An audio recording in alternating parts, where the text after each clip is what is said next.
Awesome. So we have recording in progress and we're ready to hit the road running. So once again, I see we have one or two new faces. So welcome to the Accelerate Decentralized Identity breakout room. As you know, we have a challenge running in Fund 8. There's also an SSI challenge that another team is running within Fund 8. But, you know, as the Tala Prism team, we're happy to support anything SSI and guide and coach and mentor wherever we can. Before we get the show on the road, I need to mention that our team still has open office hours. I need to find the links to share with you. Chris, you should have those links by now, Chris. Maybe I kind you of stay can on a share them. Discord. I gotta find you guys on the Discord. I guess I'll delete one and join you guys. No problem. Oh. Well, please do. But we do have open office hours on Calendly, where people can book 30-minute slots with team members of ours.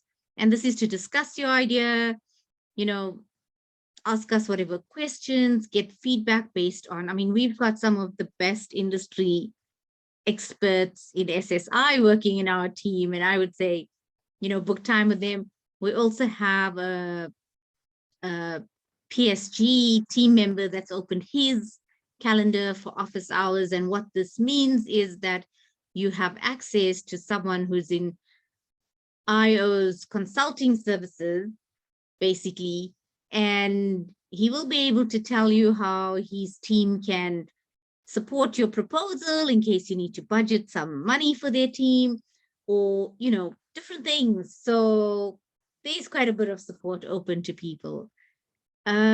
So what I'm going to do now is I'm going to open the floor up to someone to raise their hand and say they're going next with the SSI proposal 2-minute pitch. Who's it going to be? Anyone? Well, I have some. Mario. I have something. I would not say even ready, but I prepared the presentation. I don't know what is the idea of to show the proposal in the Catalyst website, or showing a presentation of the idea like PowerPoint slides. Yes, so the Catalyst website is very wordy. And so if you have a presentation that explains things in pictures for all of us to grasp the concept quicker, that will be better. So it's up to you which way you'd like to go. I think presentations normally work better if they have pictures. Okay, so there are pictures, but they're extremely ugly. So advise it. So I hide that picture. Well, copy and paste. So sorry about that. So let me share. Okay.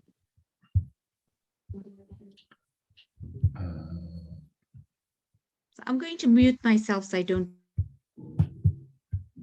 Am I sharing something already? Yes, I can see an orange screen. Yes, so this orange screen is the best page that I did. So, okay, so I want to talk about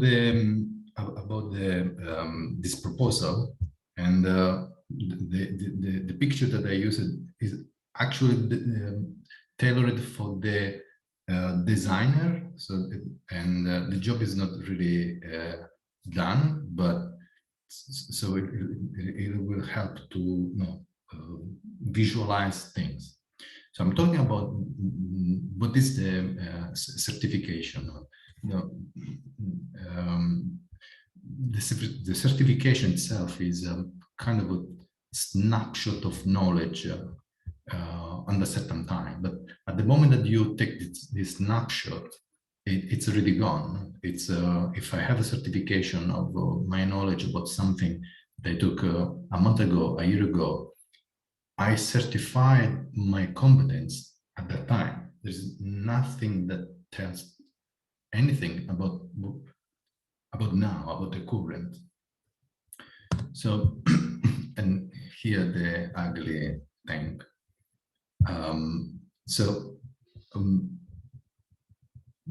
This is the idea behind. So you are taking a about process of certification. You are happy about the moment, but took the snapshot, and then the moment is gone. It's in the past.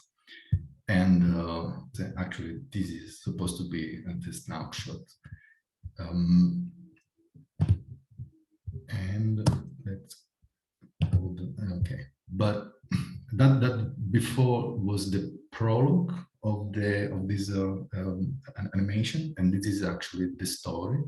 The story is about that you are a seed. So this actually is a seed, and during your progress, your journey, then you learn things. So, and ideally, these things are like flowers on this tree. Sometimes this flower became a certification because it is a path that you took, and but most of the time you are not certified for everything that you learn across your life.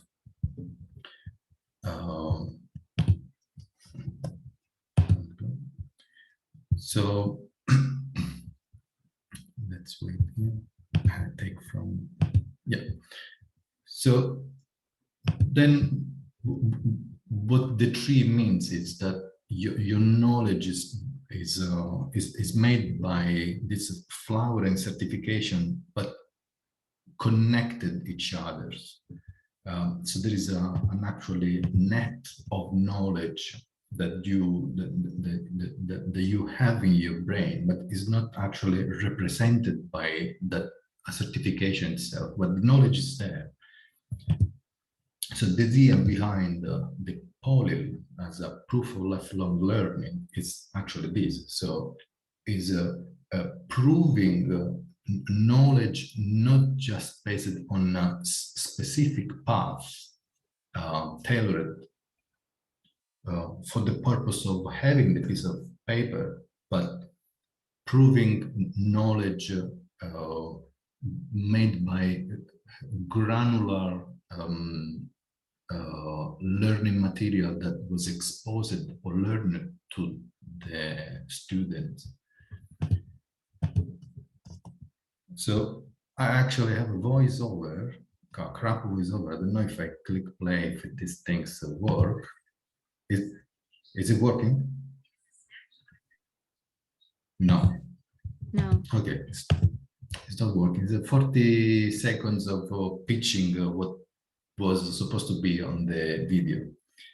That was for the final design. So the logo is finalized, is done, should be that.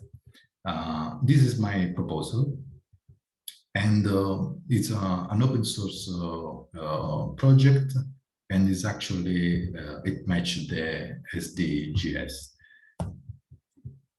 Special effect, sorry about that. But here something about the, I call it FAQ. No, one of the most important questions after this kind of presentation is yes, but actually, what is about? No, is there something concrete behind this words?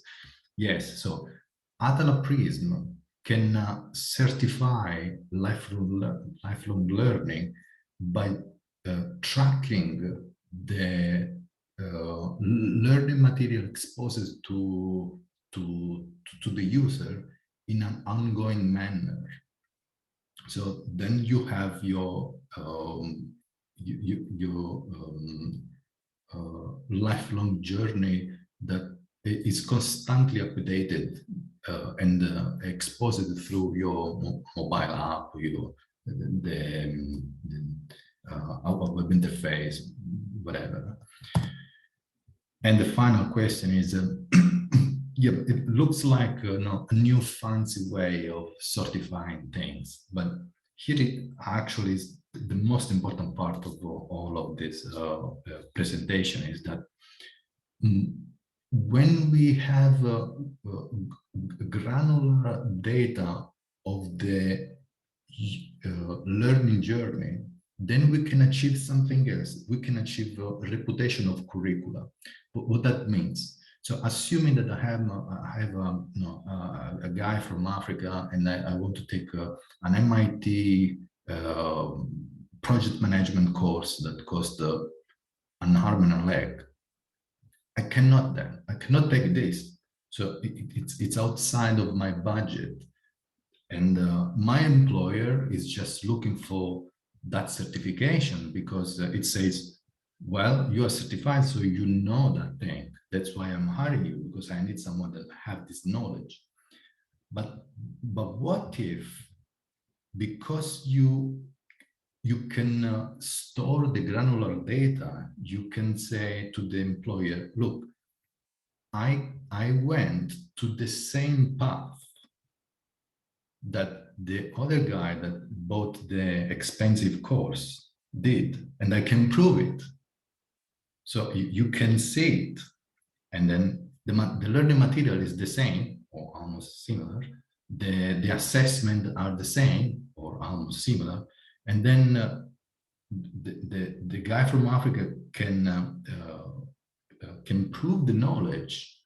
It's like a certification. It's just a piece of paper, but having the granular data is like opening the box and see what I actually learned. It's not the final step. It's not the finish line that gives you the knowledge. The finish line is just a proof of the finish line. What gives you the knowledge is all of the steps that made you know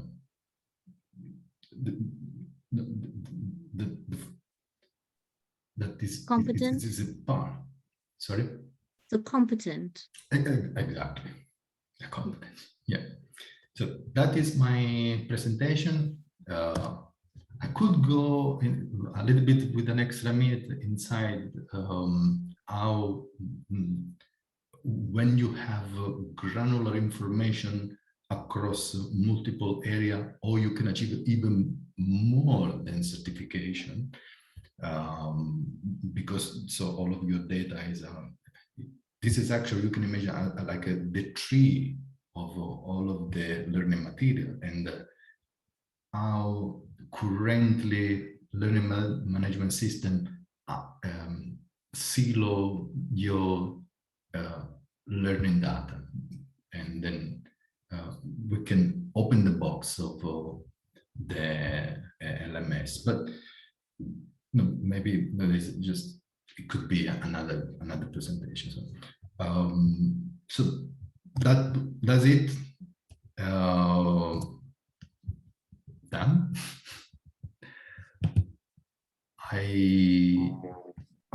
Thank you. I hope it was clear enough, even if ugly and not really professional, but I hope to give an idea. So if you have any comment, please, I have just a few hours in the night to update the proposal. Okay, excellent. Well, thank you for putting that together. I thought it was quite cute, quite interesting, and also what I think SSI will bring about in the world. So I'm going to let Marta ask the question or state a comment, and then I will go last. I'll give everyone a chance to comment on this first. Marta, do you want to go? Hi, thank you. I really liked that presentation. I liked the authenticity of your presence. It seemed very natural, even though I know you're not, ready to present that set of slides or whatever yet. But I mean, in some senses, when people are really slick with their slides, sometimes it makes you question if they're authentic or not, because there's a lot of slick slides coming around. But also, I wanted to say that I've been talking with a group of people, US-centric, from Cupertino and developing in XR, which is like virtual worlds and augmented reality, and because of new developments that are coming up, and they're talking a lot about reputation management and how that will be concerned. And there was a talk last night about it, which I think sort of talks about what you're bringing up, because they're all people who know each other, and they have concerns about how they'll validate someone who they meet in a virtual space, and because everything's going to go more in that direction in the future. And so what they were thinking, they were all, and so they're veterans in developing social spaces, right? Online social spaces. And so they were all talking about how this could be accomplished. And a lot of them just assumed that you could just add a color to someone, you could somehow, communicate about someone, their credentials or their authenticity of their experience. But what came up is that, there's often like sabotage of those kinds of credentials, that there can be. And so having a social map of who you know, that shows that where your experience comes from. So like one could click on that, and then they could have a social map of where you came from. So say the person in Africa whose experience may not be understandable to someone in California, right? That sort of like what you're saying, I think is really brilliant, that to sort of find a way to communicate experience in a different way, but also to show but like the people who I was talking to, a lot of them, the veterans, they wouldn't understand that because they don't come from that. They come from sort of insider perspective, right? And so you're talking about how to integrate sort of people from diverse communities, which is my special interest. And so I think like if there could be some kind of a social map included, or something that wouldn't, and that's kind of what you're saying in a way, that it is kind of like a social map or it's a map of experience, but there could be also one of like how you're integrating, like, because maybe you have a whole community in Africa that understands who you are, who has similar strong credentials that are not maybe understandable to a group in California, that if that could somehow be also communicated. But I don't know, just wanted to give that feedback. So it's the kind of evaluation of the knowledge that it will be completely different. So if I have to evaluate one person that came from University of Africa, I don't know about what is the process. So I can say, oh, maybe I don't trust. Oh, yes, I trust. It's biased. But if you actually have the granular data of what this student passed, where he went, then you don't have to trust the institution. You don't have to trust the brand. You just look at data. You just trust what this guy really learned. And eventually, I don't know who was what kind of assessment he took so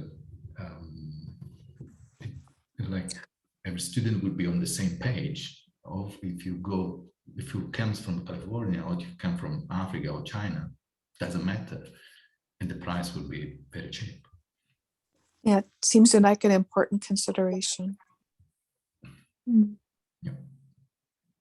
I really like the idea that you're kind of overcoming the financial barriers to education, because in some regards, there's a certain amount of brand equity that you're purchasing, and there's a certain amount of capital goes towards the actual quality of the education, the quality of instruction.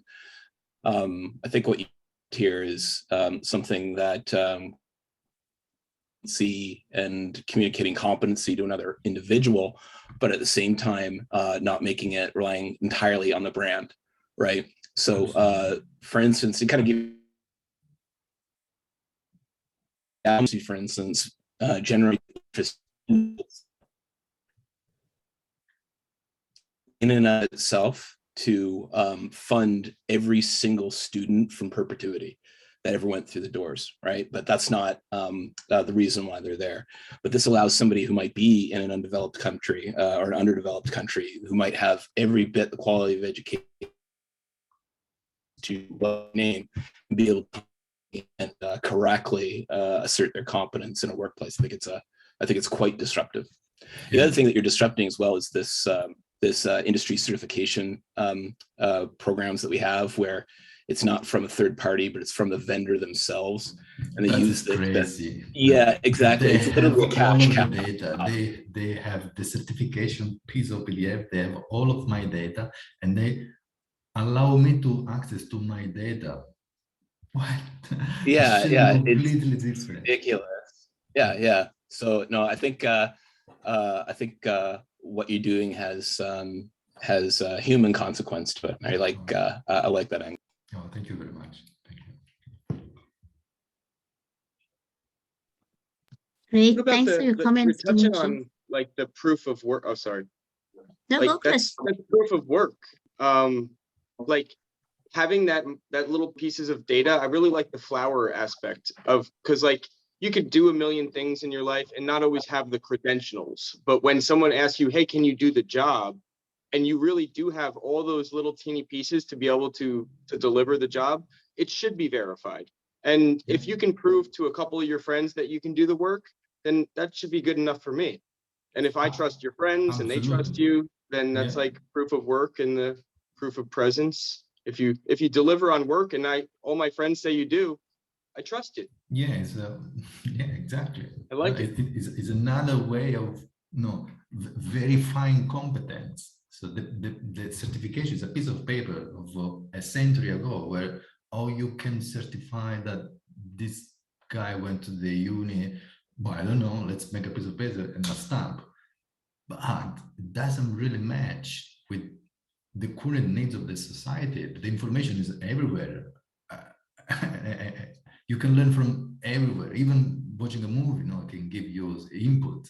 But ages ago, it was just about reading a book, and book was extremely expensive. So people that can access that book were very limited. But now just throw it away, all of the book, because information is around everywhere. You have to be careful on filtering what exactly you can learn. Otherwise, you should learn everything. Absolutely. Thanks so much for pitching in with the comments, everyone. I've just made some notes in the chat for you, Mario, to say, there are some benefits that people are pointing out that you could potentially use in your pitch and in your presentation and in your proposal as well. Let me hit send on that. So some of the questions I do have for you. So I love the fact that you realize that we can use self-sovereign identity to overcome this issue of, having a very expensive degree that teaches you exactly the same thing as a cheaper degree, just give you so much more credibility and the ability to even earn so much more in certain instances. The question I had is, when it comes down to your proposal that you are going to be requesting funding for, right? So I love the use case, but how are you planning to, so what are you planning to do for your proposal deliverable? Are you planning to, just document the use case on a theoretical level and say, this is how it's going to work? Or are you planning on doing a proof of concept and testing it somewhere? Are you planning on building a model that you're trying to prove? So what is it that you're actually going to deliver in your proposal? Because I love the pitch. So I'm not a designer, as you probably can guess. I'm a software developer. So I'm planning to build actual stuff that potentially should work. And it will be open source. So I really want to give that thanks to the community. Yes, the community, because it's the community that will look at this proposal and say, what value are you going to add to the community? And I think that's the piece that isn't coming across very clearly to me in terms of what is this thing that you developing that's going to be of value to people, because I love the concept. The concept is coming across nice and clear. But in terms of what is the thing that I'm going to develop that someone's going to use, and then how is that person going to use it, and how are you going to let people know about it so that they can start using it, right? So I'm one of the crazies out there that just wants to download all the SSI wallets and see what I can do with it. So you You were know, suggesting to have some kind of wireframing of the final solution in terms of user interface or something like that, or it should look like the experience of the user of the application, something like that.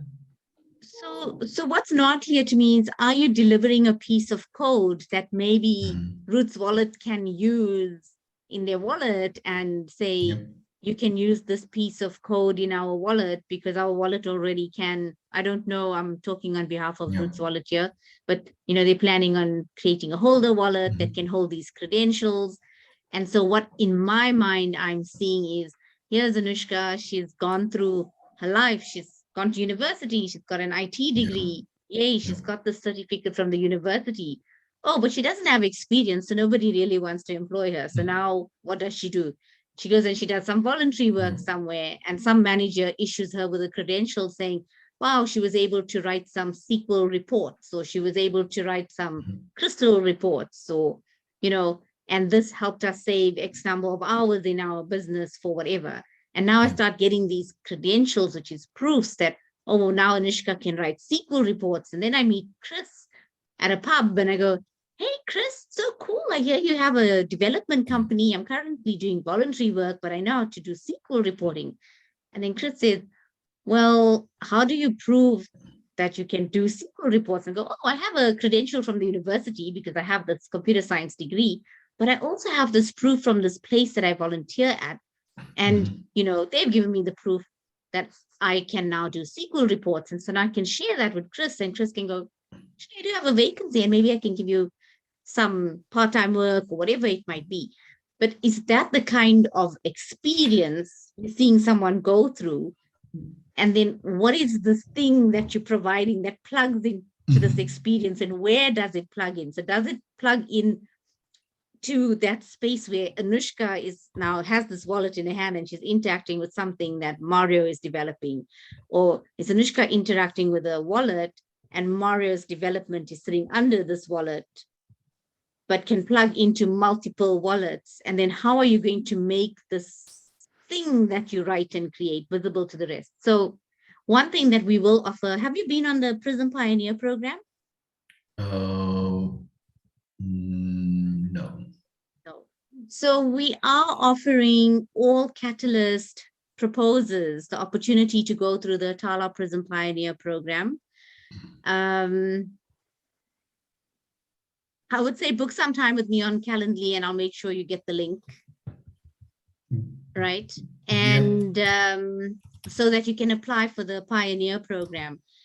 But as you get to the last week, it's a 6-week program and it's self-paced. But as you get to the last week, what we're trying to do is all the deliverables through Catalyst that, we are seeing deliver solutions. We're trying to put them on the last week of the program so that the community gets to know each other. The community gets to know who's developing what.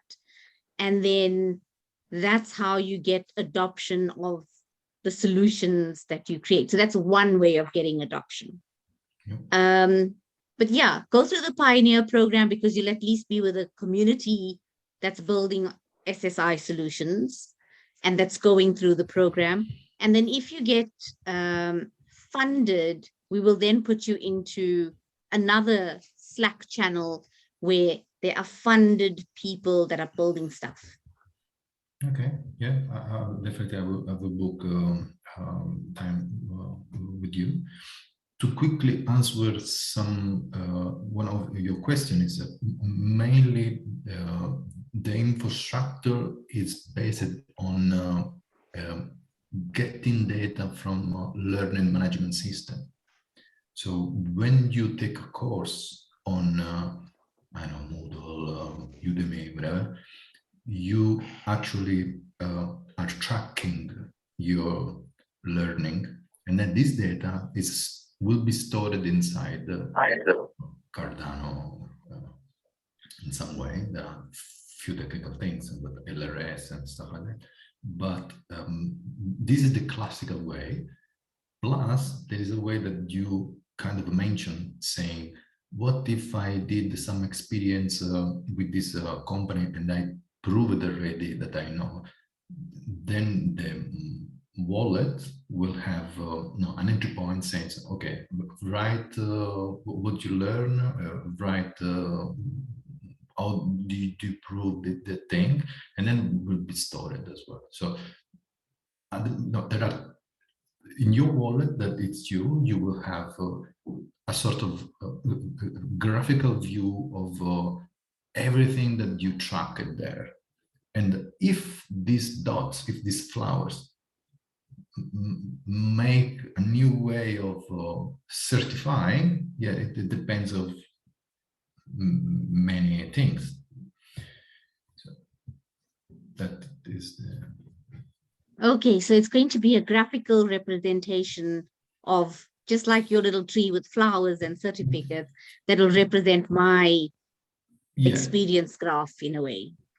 Yeah, with also with all of your certification, if they are there, but no, you can navigate and see actually all of this constellation can be considered as certification itself of the job that I'm doing now. Okay, that makes a lot of sense because, back in the day, people did matric and started working on mainframes and computers.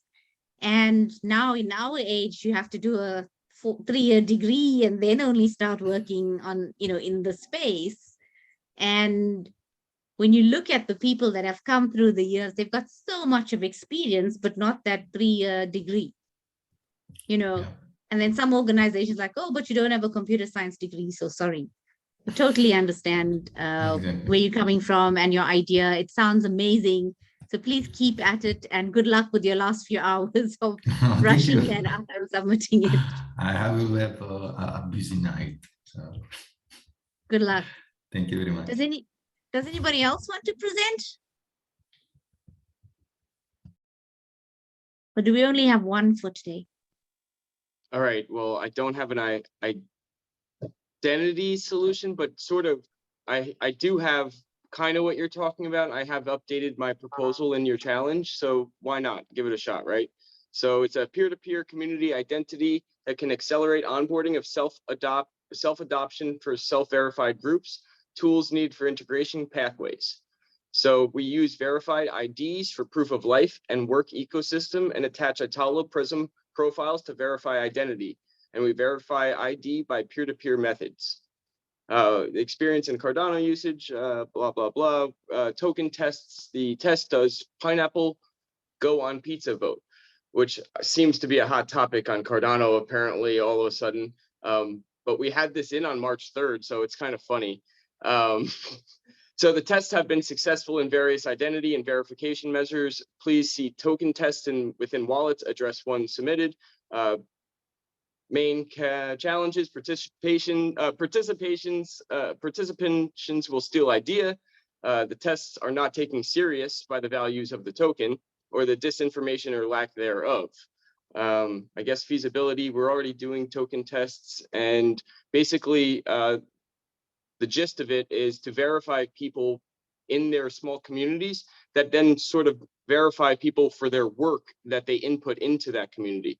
So if Mario is good at programming, well, he's going to get a token from Esteban, Anushka, and Chris that I've seen him program. And honestly, Anushka can do graph work or SQL work, and she has credentials for it. I verify her. It's kind of like LinkedIn when people give you a little comment, like, hey, you can thank you for the testimonial. And we kind of get away from doing that. It's a great way to drum up business. But if we just verify each other by giving each other tokens that say, I verify you for this, or thanks for your help on building this. Thank you for your participation in Catalyst. Something so easy that if you participated in Anushka's meeting on these Wednesdays, you received tokens that you verify that you attended these classes. Right, and you keep them in your wallet, and then one day when the Itolo Prism solution says, oh, look at what's in this wallet, what is it? Oh, it's a verified credential saying that this person attended these classes. Okay, they were present. So they say, hey, Nushka, proof of presence, he was there, right? Is he verified? Yeah, okay, cool. So we have like a level of verification there. And so I'm trying to do it in a peer-to-peer. So like if I want to craft a token for a credential that I give Anushka, I could do it right now. It will cost me less than $2.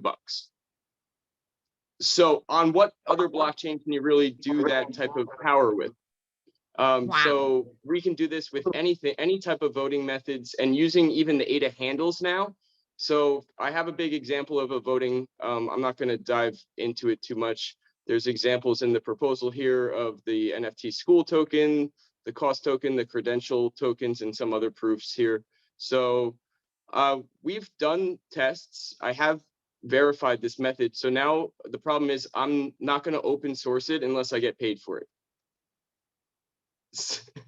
I'm giving it all to the community, but I don't know. I think Catalyst should pay for me handing out the tokens if that they want it to all be free. Otherwise, I keep paying for all these tests. So that's where I'm going. And I don't know. Credentials and P2P decentralized ID. Kudos our proposal and vote for us. Okay, Chris, do you want and Mario, do you want to stick your idea link into the chat so that the rest of us can go and have a look at it, Yes. maybe comment it on, you know, this evening? Yes. So An important thing that I missed. Yeah. that'll really help. So Chris, that is okay. Marta, go for it. Oh, thanks. So just one comment on Chris's is, how do you deal with nepotism? So, and I would be curious to see how people deal with that. But also, Anushka, how does a proposal like Mario's, how does that fit into Atala Prism's, you know, roadmap? How would that be integrated? Because I'm doing some things that I'm not clear about that. And I was funded in Fund 6, and also I was invited to Slack, and I'm in there, but I don't really understand where it's going. So I guess would that be something I would need to ask you offline or something, or ask you to do a different channel, or, and that's all. Let me explain it now. It's fine because, you know, this is recorded and other people can learn from the answer as well. So how does Chris's idea and how does Mario's idea fit into the roadmap? Is that your first question? Yes. Yeah.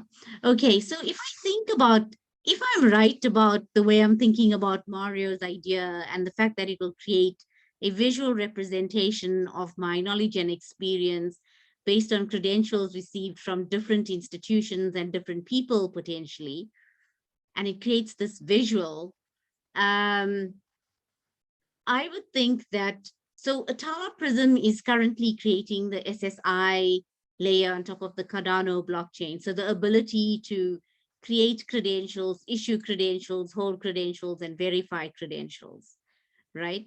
And so I would see the visual representation probably being something that's pluggable into wallets that sit on top of this infrastructure.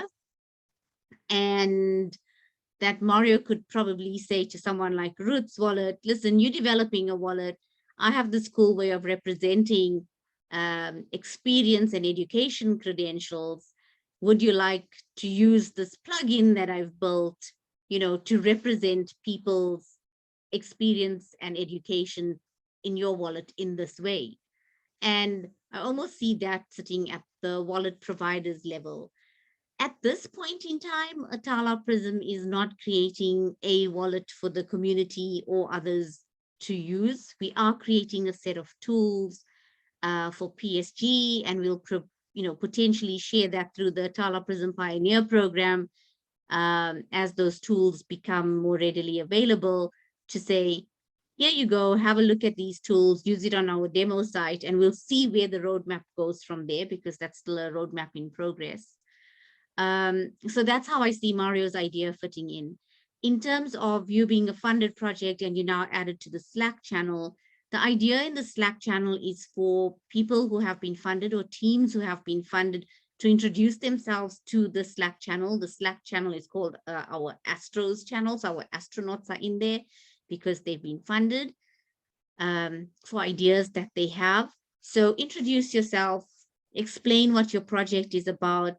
If you need help, ask for questions there. And currently Pete is manning the Slack channel and the Discord channels. And if he feels that you need support from anyone else within the team, he will say, at Daryl, can you please answer this question? Or can you please provide assistance here? Or at Roberto or at Anushka? Because we have PSG teams, commercial teams, we've got some technical team members, we've got some product team members in that Slack channel, so that we can help the community to build out this ecosystem, giving them the support that they need from us. Thank you so much. You're welcome. I will ask Pete to put out a message on the Discord channel, because I know when we added everyone, you know, Tony did say, hey, introduce yourselves, but maybe I must just ask Pete to say what people need to do now that they added to the channel. So thanks for that, Marta. Yep. Does anybody else want to go next? Yes, Esteban. Oh, yes. So maybe you haven't seen me, but I'm also part of the Roots ID team. I work with Lance, and probably you will see my face more often in a few weeks, because I will be joining IOE as well. So just wanted to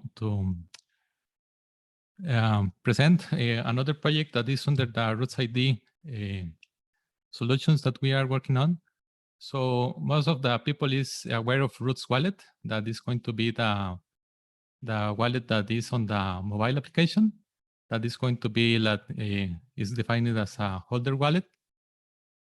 So the thing is that is good, it's nice, but obviously to create the ecosystem, you are going to need the counterpart of the holder wallet. That is going to be the organization wallet or the institution wallet. You can call it different ways, but basically it's the application of the piece of software that the organization used to actually issue the credentials. So that normally is not done on the phone. You need a more complex platform to do that. So the project that I have been working on, actually the first version has already been released. I made the announcement on the Slack channel, but I think that it's in a separate channel. I think the general channel has more people, so I make the announce again there. And also I have been making that public in the Roots ID Discord server. So the idea of this project is to have something that fills the gap of the organization wallet. So it's a little bit techy. I mean, it's not for the general public to use because it's a command line interface. So you need to be a little bit comfortable with software development and work with command line commands to use it. But it's fully featured. I included all the functionality that is currently available on the Prism SDK. So you can create it, you can add keys, you can create credentials, you can revoke credentials. Pretty much all the stuff that has been covered on the Pioneers program. I restructured that code, and additionally, I added a storage part to keep track of everything. So the idea here is that you can create a wallet, and this content is going to be stored on a database. So you don't need to use files like in the Pioneer programs that everything was dumped into a JSON file or a file in your system. So it's very it's well organized. It's easier to use, and that one is already available.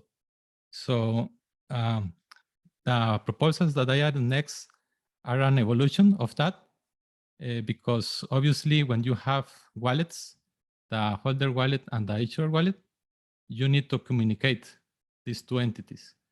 So for that, the trend right now in the industry is to use DITCOM. It's some sort of communication standard that is a little bit different to the traditional stuff. So the idea of this proposal is add this functionality in the command line wallet, and it's going to match what the team is doing in the Roots wallet part regarding the communication. So the idea is to provide both solutions. You will be able to use Roots wallet for the holder role, and use the CLA wallet to issue credentials and request verifications. So that's the line of the proposal. Just wanted to take some time to make it a little bit of publicity, because I have been busy doing the development and haven't had much time to let it be known to the community, but it's a very useful tool. The idea is that it will help with prototyping and like interacting with a wallet that behaves like a wallet, not just imagine the stuff, how it works, but actually doing it in some way. But yeah, the idea is that provide the tool and continue working and iterating over it until hopefully at some time get a full organization wallet available for everyone to use. Thanks for explaining your project. I actually read through it just now, and I added a comment to it on Idea Scale. Okay. Yeah, and I think my only question was like, how technical does one need to be to use CLI, the CLI interface, compared to using the SDK? And I'm assuming that not as technical as you need to be if you're using the APIs and the SDKs. So there's a lower level of technical capability that one needs. So I think that was my only question, because I really thought that your idea was well structured and very well laid out, and you already explained, you know, this is what you're doing and this is how much it's going to cost. So really well done on that proposal. I thought it was quite thorough. Does anybody have any questions or comments on this idea that Esteban is working on?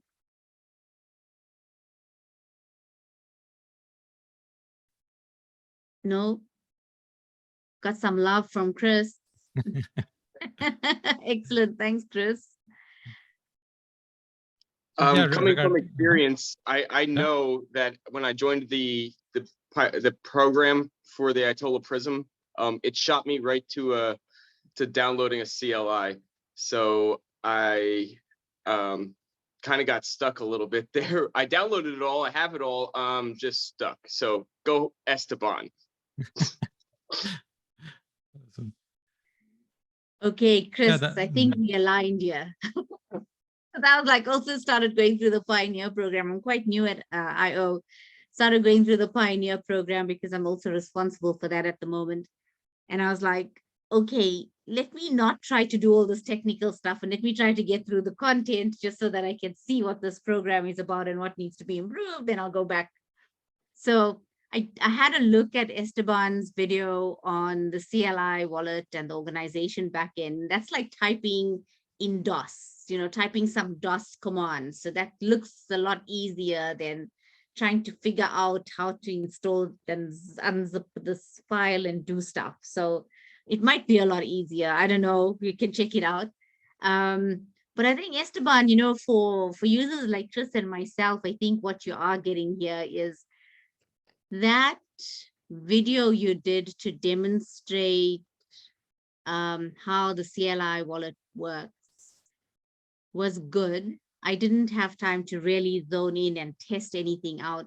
But if you had to put yourself in the shoes of your great grandmother and say, well, if I had to video a few steps of what she needs to do to use this thing, what would I put down? And you have to go as basic as go to run and type CMD to open your command line interface, or download this file from this website. Like Chris and I understand that language. You know, once you've downloaded this file, then run this command or double click this picture or something, and we will be able to use it. But I love the fact that you had almost like a help command where you could see all the functionality that you're providing in Wall CLI, which is fantastic, because even though it's not totally visual, etc., I think it will add a lot of value. So thank you for the work that you're doing. Thanks. Yeah, I need to add maybe, yeah, a video will be nice, because I mean, I tried with people that has technical background, and I just said, this is the GitHub repository, follow the README, and they are able to make everything. They are able to run the demo and everything. But there are obviously some assumptions there that if you are a software developer, you already know some stuff. Like when I say you need to set up an environment variable, Yes. only a developer will know what that means. So yeah, I will check that out and see if I can add a little bit more instructions there. Yeah, and I think what will help is the people that are going through the Pioneer program, like the first cohort, we really looked at people with use cases that were quite technical, because, you know, the aim of the Pioneer program is to really have people go through it and be critical about going through it and say, you know, we're using this, but maybe it should work in this way, you know, help us to improve this protocol together. So it's not just a one-way thing where we're going, here's something, and then you go, oh, thanks, let me try to use this thing. If it's rubbish, tell us so that we need to improve it, and then we can go off, put that in our backlog and make sure we do something about it. So really the purpose of the Pioneer program is to act as an innovation engine for Tala Prism. Still in its early days. There's a lot of work to be done, you know, to get to that future that we all know exists, that future that Mario spoke about, that future that Chris is talking about. We know that the future is looking so bright when we have these SSI wallets in our hands and organizations are using it. The road to get there is going to take a while. And we really want to use this community in a way that says, okay, well, what I really like to do next is X, Y, Z. For this, I need a Tala team to please build the following functionality into your API, into your SDK. And we can then take that knowledge, put it on the roadmap, make sure we build it out, you know, until we get to a point where everything is open sourced, and then the community can just get involved, get their hands dirty and build on the protocols. But right now it's not yet open source. We still have a team working on it. So, you know, give us what you need. We want your input. We want to put it on the backlog. We want to prioritize what the community needs to do, what the community needs to get done to create this amazing future that we all see. So I really want to say it's not a one-way thing where we give you something and then you just have to eat the dog food. No, or drink the champagne, as Tony would say. He says, no, we don't eat our own dog food. We drink our own champagne. So please use this as that kind of pioneering community to, you know, chop that long grass down and create the path for the rest to follow. That's what we're doing. And that is why we call the program Pioneers. You know, if it was ready and we were flying to the moon already, we could have called it something else. But right now, we're still pioneers. We're still chopping that bushes down to make a path for us to all go on. So thanks so much for all the effort that you're putting into creating tools for the community on top of the PRISM protocol. We really appreciate it. Thank you. Nicholas, do you want to go next? I do not have a proposal, but I did come in. I just wanted to offer some commentary. I've got a background in this, so somewhat from hoping to be a reference for today. Am I hearing you right? Are you just a reference? You're just hanging around, sucking it all up? We had a proposal on another thing, and this was just an area of interest for me on self-sovereign identity. It was a project I actually did back in 2015 for a commercial entity. We were working on self-sovereign identity on Hyperledger.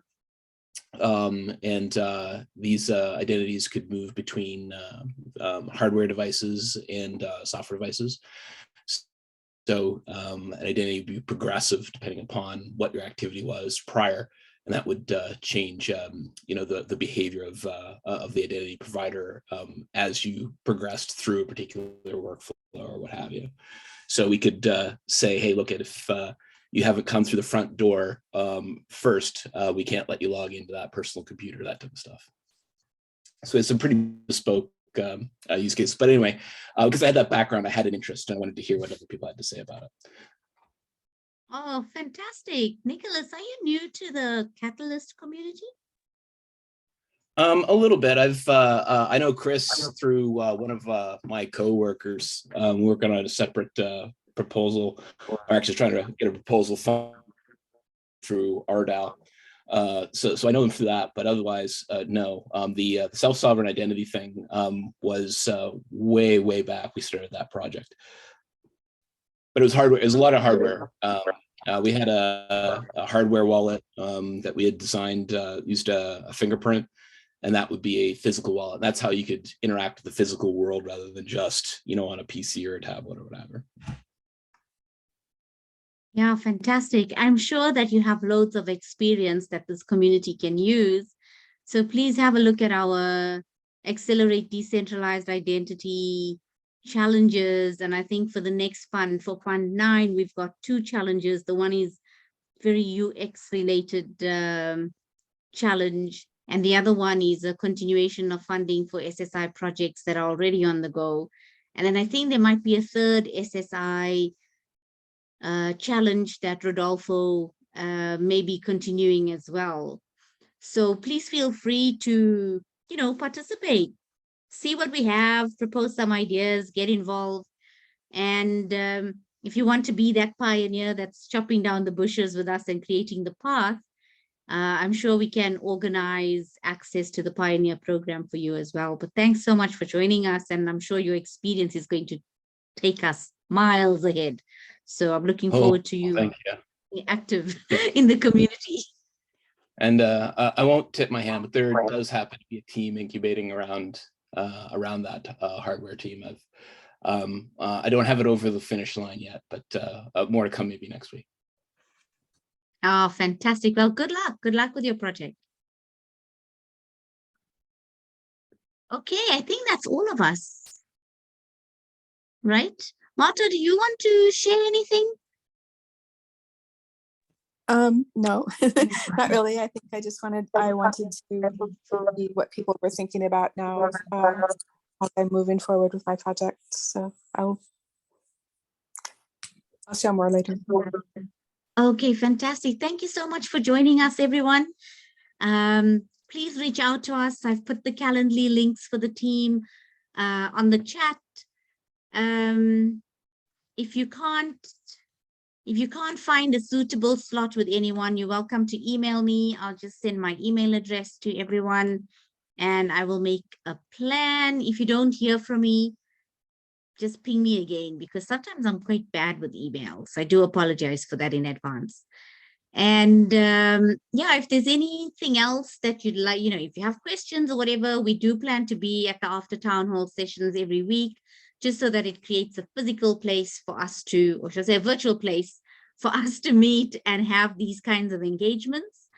And if you are on the Tala Prism Pioneer program, we are also planning to meet with those cohorts every 2 weeks, just to see how they're getting along and if they have any feedback for us, or if they have any input for us. So we're trying to keep the communication channels open. You have a Discord channel, you have a Slack channel. You'll find Pete in those for now. We're hoping to recruit a community manager that will help us with those comms. But for now, Pete is manning those channels and we will get back to you if you have any questions there. Okay. Have a lovely evening and good luck for the rest of the night as you polish those proposals. Yeah. Thank you. Last bit of everything. Bye-bye. Thank you. Bye. Thanks. Bye. Bye.